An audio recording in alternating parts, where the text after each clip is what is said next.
Hello বন্ধুরা, বরের তরফ থেকে আজকে বিবিকিউ পার্টিতে আমাদের ইনভাইট ছিল। তো বারবিকিউ পার্টিতে আমরা গেলাম। বাইরে বের হয়ে এত ঠান্ডা, 4:30টার দিকে বর হঠাৎ ফোন যে চলে আসো। বরেরা তার কলিগ মিলায়ে একটা আয়োজন করেছে, সবাই বিবিকিউ করবে। এখানে মুরগি ফ্রাই করবে, ফিশ ফ্রাই করবে, আলু ফ্রাই করবে। তা সারাদিন তো বাইরে বের হইনি এবং জানালাও খুলিনি। বিশ্বাস করবেন না, 4:30টার সময় রেডি হয়ে যখন বরের অফিসের দিকে যাচ্ছিলাম, এত ঠান্ডা, আমি তো রীতিমতো আহাম্মক হয়ে গেছি এবং বরকে তখন একটু ফোন দিয়ে রাগই করলাম যে এত ঠান্ডা দেখেও তুমি কেন আমাকে এই ঠান্ডার মধ্যে বের করলা।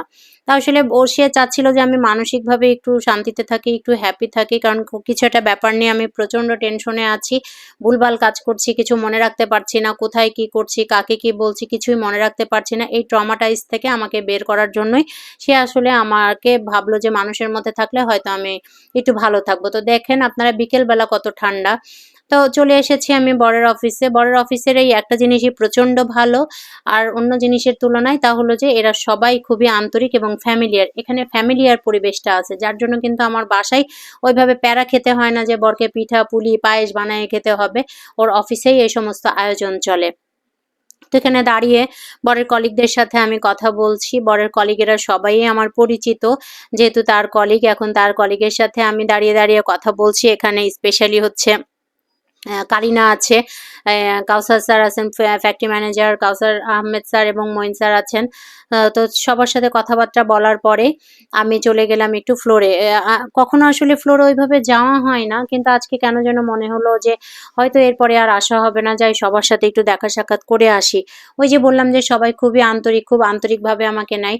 আর আনান আয়ান এখানে খুশি হচ্ছিল, কারণ তারা একটু ব্যাডমিন্টন খেলতে পেরেছে। যেহেতু সন্ধ্যার পরে আয়োজন আর ঠান্ডাও অনেক ছিল, আয়োজনটা কিন্তু জম্পেশ ছিল।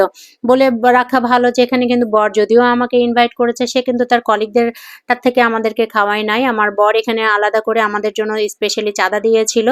তো আমি সবসময় কিন্তু আমি এবং আমার বর এই কাজটা করি, আমরা কখনো অন্যেরটা খাবো এই আশাটা করি না, অন্যের পকেট খসাবো এই টেন্ডেন্সি আমার না। এটা হচ্ছে সেন্টু ভাই যথেষ্ট ভালো মানুষ এবং খুবই আন্তরিক।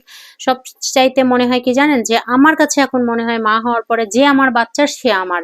এর কথা হচ্ছে যে যে আমার বাচ্চাকে আদর করবে, স্নেহ করবে, আমার বরকে সম্মান করবে, আমি তাকে শ্রদ্ধা করব, সম্মান করব। কিন্তু এই দুটো মানুষ, আমার পৃথিবী হলো আমার বর এবং আমার বাচ্চা, এই দুটো মানুষকে যারা অসম্মান করবে তাদেরকে আমি ঘুণাক্ষরেও সহ্য করতে পারবো না এবং দেখতে পারবো না, সে যাই হোক।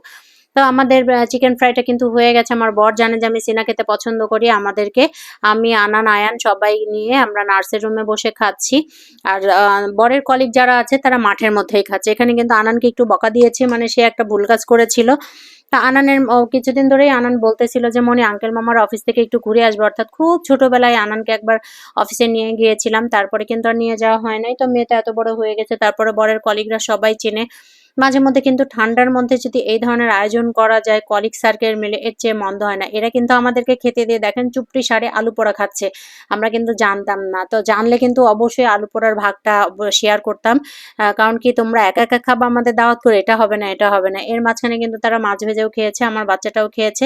তো থ্যাংক ইউ বর, তোমাকে এরকম একটা মনোরম পরিবেশে আমাদেরকে ইনভাইট করার জন্য। আর থ্যাংক ইউ বরের কলিগদের, যারা আন্তরিকতার সাথে আমাদেরকে গ্রহণ করেছেন এবং অনেক আন্তরিক ব্যবহার করেছেন, স্পেশালি সেন্টু মামা। সবাই ভালো থাকবেন, বাই।